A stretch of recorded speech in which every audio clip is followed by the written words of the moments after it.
அனைவருக்கும் வணக்கம். நூல் காஞ்சி யூடியூப் சேனல் வழியாக உங்களை சந்திப்பதில் மற்றற்ற மகிழ்ச்சி அடைகிறேன். எனக்கு நல்ல ஆதரவையும் பேராதரவையும் தந்து கொண்டிருக்கூடிய நேசிக்கிற, வாசிக்கிற, பார்க்கின்ற, ரசிக்கின்ற அனைத்து நேயர்களுக்கும் எனது பணிவான வணக்கத்தை தெரிவித்துக் கொண்டு, இன்று நீங்கள் அவளோடு ரொம்ப எதிர்பார்த்திருக்கக்கூடிய ஒரு மிகப்பெரிய ஒரு ஆளுமை, மிகப்பெரிய ஒரு நூலினுடைய தலைவியாக நம்ம போற்றப்படக்கூடிய மணிமேகலை என்ற கதாபாத்திரத்தை முன்னிறுத்தி இன்று இந்த உரை தொடங்குகிறது. ஒரு மிகப்பெரிய ஆளுமை அப்படிங்கிறது நான் ஏன் சொல்றேன் அப்படின்னா, கோவலனுக்கும் மாதவிக்கும் பிறந்த மணிமேகலை என்ற கதாபாத்திரம் ஒரு இந்த 1000 ஆண்டுகள் கடந்தும் இன்னும் அவரை பற்றி நாம் பேசிக்கொண்டிருக்கிறோம் என்றால், அப்படிப்பட்ட ஒரு நல்ல பாத்திர படைப்பாக இன்று தெரிந்துக்கூடிய மணிமேகலை என்ற நூலின் நாயகியை இன்று நாம் பேச இருக்கின்றோம். மணி பள்ளத்தி தீவு நினைவாக கோவலன் மணிமேகலை என்று அவருக்கு பெயர் வைத்ததாக சொல்வார். மாதவி துறவரம் போன பிறகு மணிமேகலையும் துறவரம் போக வேண்டும் என்று விரும்புகின்றார். அதற்கு சுதமதி அவர்கள் கூடவே இருந்து சில செய்திகளையும் கருத்துக்களையும் பரிமாறிக்கொண்டிருக்கிறார். நந்தவனம் என்ற மணிமண்டபத்தில் 2 பெண்கள் விளையாடி கொண்டிருக்கிறார்கள். அப்போது உதயகுமாரன் என்ற ஆடவன் அந்த வழியாக வருகின்ற பொழுது அவனுக்கு மிகப்பெரிய ஆர்ப்பரிப்பும் சந்தோஷம் இருக்கிறது. ஒரு அழகான 2 பெண்களை பார்த்தது அவனுடைய மனம் துள்ளலாடுகிறது. பெண்ணினுடைய அந்த வர்ணிப்பு சொல்லி அவன் பின்னாடியே போகின்றார். அப்போது சுதமதி அவர்கள், நாங்கள் இருவரும் துறவிகள், எங்களை பின்தொடர வேண்டாம் என்று அவள் எவ்வளவோ வற்புறுத்தி சொல்லுகிறார். ஆனால் அதற்கு உதயகுமார் எந்த இடத்திலையும் அதை ஒப்புக்கொள்ளாமல் மீண்டும் மீண்டும் அவர்களை வலம் வந்து கொண்டிருக்கார். வரும்பொழுது மணிமேகலை ஓரிடத்தில் வந்து தன்னை அறியாமல் ஒரு சலனப்பட்டு கொண்டிருக்கிறார். அப்போது அவளுக்குள்ள ஒரு சக்தி தோன்றி அவள் மயக்கமடைகிறாள். மயக்கமடைந்தவளை மணிமேகலா தெய்வம் மணிமல்லத்தி தீவுக்கு அவளை அழைத்து செல்கிறார். அழைத்து சென்று அவளை பாதுகாப்பாக வைத்துவிட்டு மணிமேகலை கொண்டு செல்கிறார். கொன்று சென்றவுடன் தன்னுடைய மணிமேகலையின் தோழியிடம், சுதமதியிடம், மணிமேகலை பத்திரமாக இருக்கிறாள், அது மயக்கத்தில் இருக்கிறாள், நீ சென்று அவருடைய பாட்டியிடம் நீ தகவலை பரிமாறிக்கொள்ள வேண்டும் என்று சொல்லுகிறார். அதே போல சுதமதியும் தன்னுடைய மணிமேகலையின் பாட்டியிடம் போய் மணிமேகலை பாதுகாப்பாக இருப்பதையும் அவர் பேசுகிறார்.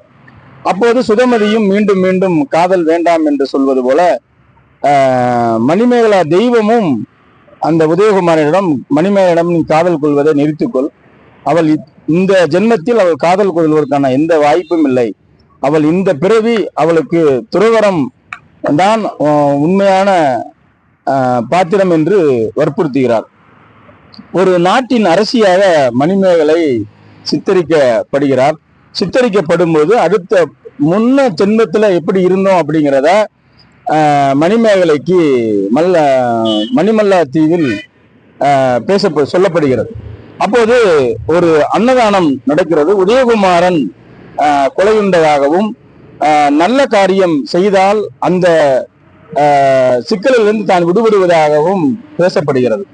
அப்போது ஒரு அச்சய பாத்திரம் என்ற அந்த பாத்திரத்தை அந்த தெய்வம் பேசுகின்றது. பேசும் பொழுது அந்த தெய்வம் கொடுக்கிற கோமுகி குளம் என்ற ஒரு குளம் இருக்கிறது. அந்த குளத்தில் தெய்வம் அந்த சித்ரா பௌர்ணமி அன்னைக்கு நீங்க முறையாக வழிபட்டு இருந்தால் அந்த பாத்திரம், அந்த அச்சய பாத்திரம் மேலே வரும் என்று அந்த தெய்வம் மூலமாக செய்திகள் சொல்லப்படுகிறது. வைகாசி பௌர்ணமி அன்றைக்கு அது வரும்.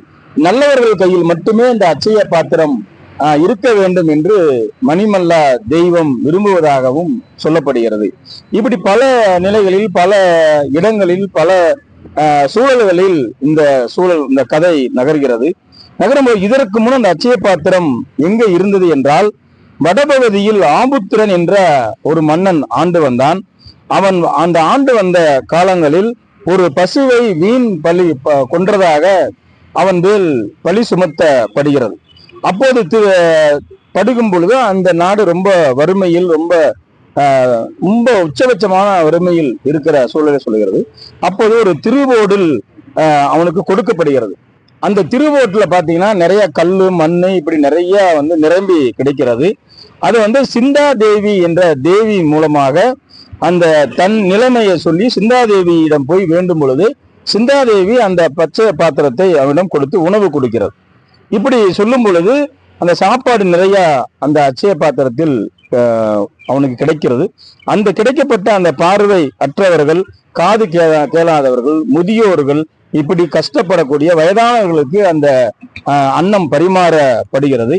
இப்படி பல நிலையில் வரும்போது பகிர்ந்து கொடுத்து அந்த செழிப்பாக இருக்கிறது. ஆனால் அப்படி ஒரு இலவசமாக அன்னம் சாப்பாடு கிடைத்தால் கூட அந்த மக்கள் உண்மையாகவே ஏழைகளா இருந்தால் கூட அதை வாங்க மறுத்து அவர்கள் உழைத்து சாப்பிடக்கூடிய ஒரு நிலைமை வரப்படுகிறது. அந்த அச்சய பாத்திரம் அந்த திருவோடு பத்திரமாக கைமாறப்பட வேண்டும் என்று ஒரு சூழல் வருகிறது. அப்ப அல்ல குறையாத அந்த பாத்திரமாக அந்த நிறுவப்படுகிறது.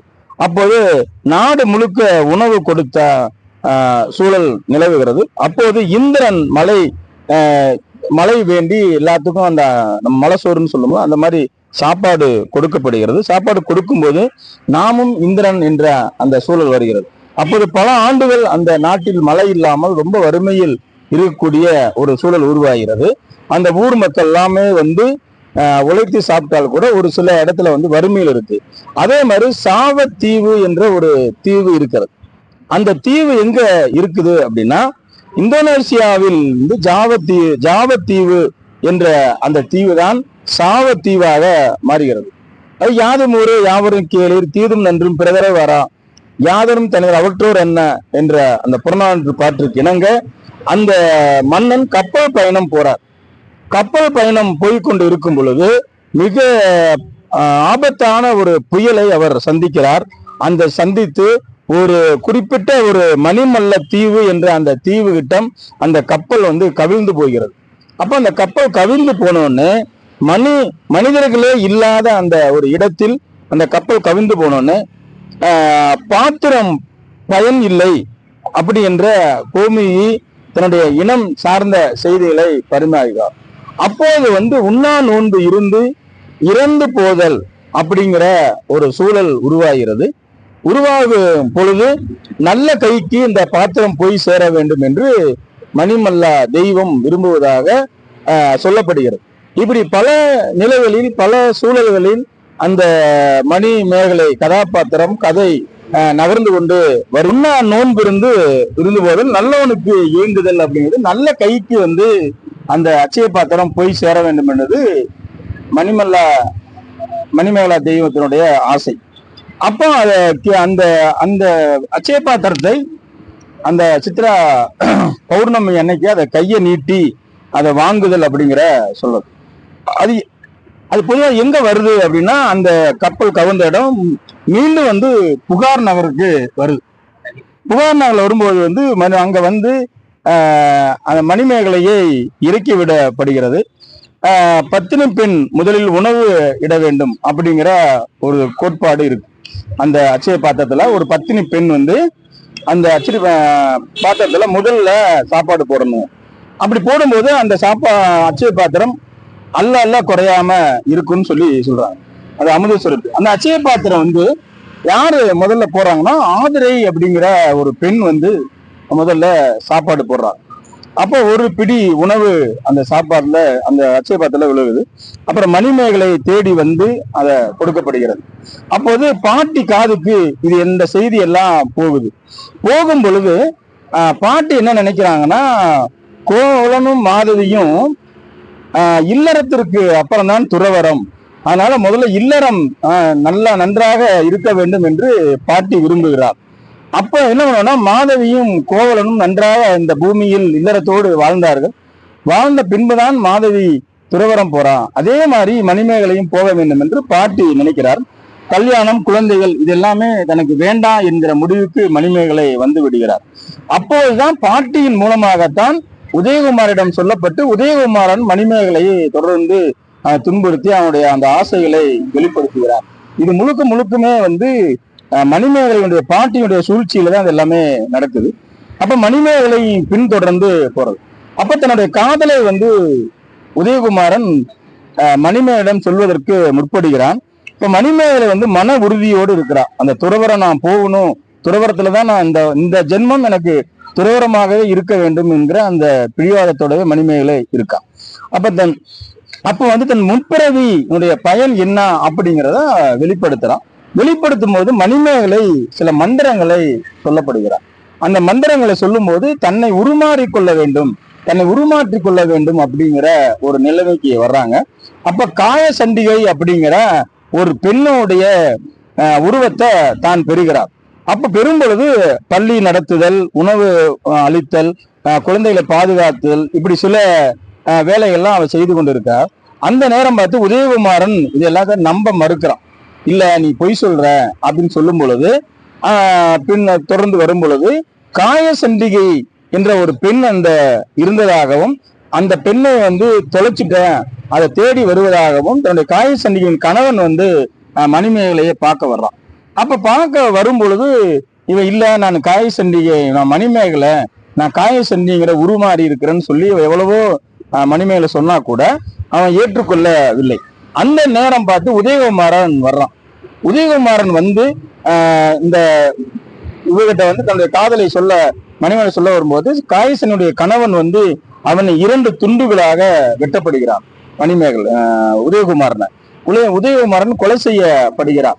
கொலை செய்யப்பட்ட உடனே அந்த செய்தி வந்து மன்னனுடைய உதயகுமாரனுடைய அப்பா அந்த நாட்டினுடைய இளவரசனுக்கு அந்த செய்தி போகும் பொழுது இது தவறு இல்லை. ஏன் அப்படின்னா எந்த சூழலையும் தன்னுடைய பெண்ணை வந்து துன்புறுத்த கூடாது, துன்புறுத்துறது தான் இந்த நாட்டில் நான் ஏத்துக்க மாட்டேன். ஒருவேளை வந்து காயசனுடைய கணவன் இந்த வேலையை செய்யலினா நானே கூட அதை செய்திருக்க வேண்டுவதாக இருந்திருக்கும்னு சொல்லி அவன் பேசப்படுறான்.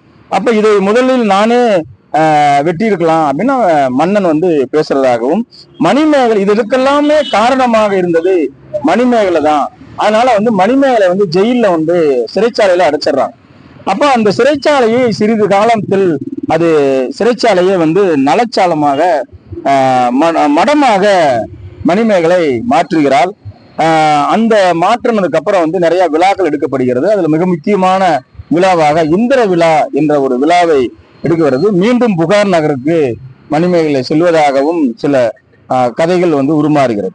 கடலில் மூழ்கி இப்போது இன்னும் மணிமேகலை நாம் ஒரு இல்லத்தினுடைய ஒரு அங்கத்தினராகவே நாம் எல்லோரும் போற்றப்படுகிறோம் என்ற காரணம் என்னன்னா அந்த சூழல் இன்னைக்கு நிறைய வீட்டுகள்ல நிறைய குழந்தைகளுக்கு மணிமேகலை என்று பெயர் இடுவதும் இந்த இலக்கியங்கள் மூலமாகவும் இதிகாசங்கள் மூலமாகவும் இந்த காப்பியங்கள் மூலமாகவும் ஒவ்வொரு வீட்டிலும் ஒரு கதாபாத்திரம் நம்மளோடு வாழ்ந்து கொண்டு இருப்பதாகவே இந்த இலக்கியங்கள் நம்ம சொல்கிறது. கண்ணகி தொடங்கி சிலப்பதிகாரத்துல ஐம்பெருங்காப்பியங்களை சொல்லக்கூடிய இதிகாசங்கள்ல சொல்லக்கூடிய மணிமேகலை இப்படி நல்ல பாத்திரங்களை நம் குழந்தைகளுக்கு இட்டு நம்ம வீட்டில் ஒருவராக அந்த பாத்திரங்களை நாம் நம்ம குழந்தைகளுக்கு பெயர் இட்டு அந்த காப்பியங்களை நாம் வளர்த்து கொண்டு இருக்கிறோம் என்பதை சொல்லி ஒரு நல்ல நிகழ்வில் நல்ல வாய்ப்பு தந்த அனைத்து நல்ல உள்ளங்களுக்கும் நன்றியோடு விடைபெறுகிறேன். நன்றி, வணக்கம்.